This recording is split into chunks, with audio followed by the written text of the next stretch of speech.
Oke teman-teman, jadi pada video ini aku akan menjelaskan mengenai penyusutan aset tetap.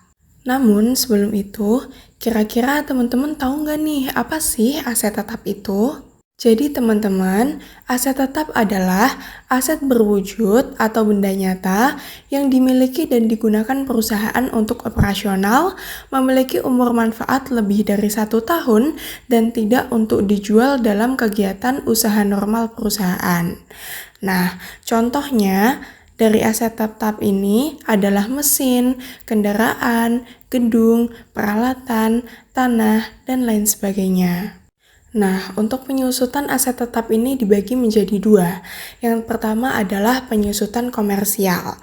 Penyusutan komersial adalah penyusutan yang dihitung dan diakui sesuai dengan prinsip akuntansi yang berlaku umum, yaitu PSAK di Indonesia untuk kepentingan laporan keuangan perusahaan kepada pemegang saham, manajemen, dan pihak eksternal non-pajak.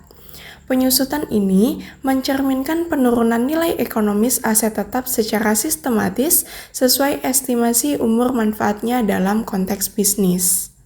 Yang kedua adalah penyusutan fiskal, di mana penyusutan fiskal adalah penyusutan aset tetap yang dihitung dan diakui berdasarkan ketentuan perpajakan, bukan berdasarkan standar akuntansi. Tujuannya adalah untuk menentukan besarnya penghasilan kena pajak yang dilaporkan ke Direktorat Jenderal Pajak. Jadi, meskipun dalam laporan keuangan komersial, penyusutan bisa bebas ditentukan sesuai PSAK, namun untuk perpajakan harus mengikuti aturan fiskal yang berlaku. Terdapat beberapa perbedaan antara penyusutan fiskal dengan penyusutan komersial, di mana penyusutan komersial digunakan untuk laporan keuangan perusahaan, sedangkan penyusutan fiskal digunakan untuk perhitungan pajak. Perbedaan yang kedua, penyusutan komersial menggunakan metode dan umur manfaat fleksibel, yaitu berdasarkan PSAK, sedangkan penyusutan fiskal wajib sesuai dengan aturan perpajakan. Untuk perbedaan yang ketiga, penyusutan komersial bisa berbeda dengan fiskal, namun penyusutan fiskal harus sesuai dengan Undang-Undang PPh dan Peraturan Pemerintah Nomor 74 Tahun 2021, di mana penyusutannya dibedakan menjadi 4 kelompok aset tetap dan juga kelompok bangunan serta non-bangunan. Oke, selanjutnya ada metode penyusutan aset tetap, di mana dalam menyusunkan aset tetap ini terdapat 5 metode. Yang pertama ada metode penyusutan garis lurus. Metode garis lurus adalah suatu metode penyusutan aktiva tetap, di mana beban penyusutan aktiva tetap per tahunnya sama hingga akhir umur ekonomis aktiva tetap tersebut.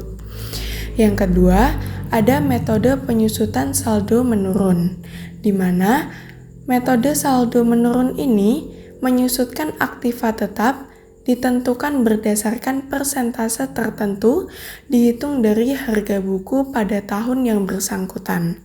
Persentase penyusutan besarnya 2 kali persentase atau tarif penyusutan metode garis lurus. Metode yang ketiga yaitu metode penyusutan jumlah angka tahun, yaitu metode penyusutan berdasarkan metode jumlah angka tahun atau besarnya penyusutan aktiva tetap tiap tahun jumlahnya semakin menurun. Metode yang keempat adalah metode penyusutan satuan jam kerja. Menurut metode ini, beban penyusutan aktiva tetap ditetapkan berdasarkan jumlah satuan produk yang dihasilkan dalam periode yang bersangkutan. Nah, metode yang terakhir yaitu metode penyusutan satuan hasil produksi.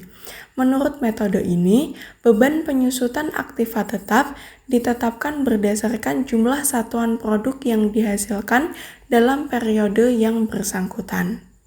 Dari 5 metode penyusutan aset tetap yang ada, aku menghitung penyusutan aset tetap menggunakan 2 metode saja, yaitu metode garis lurus dan metode saldo menurun, di mana terdapat perbedaan utama antara 2 metode tersebut, yaitu metode garis lurus menggunakan dasar penyusutan harga perolehan.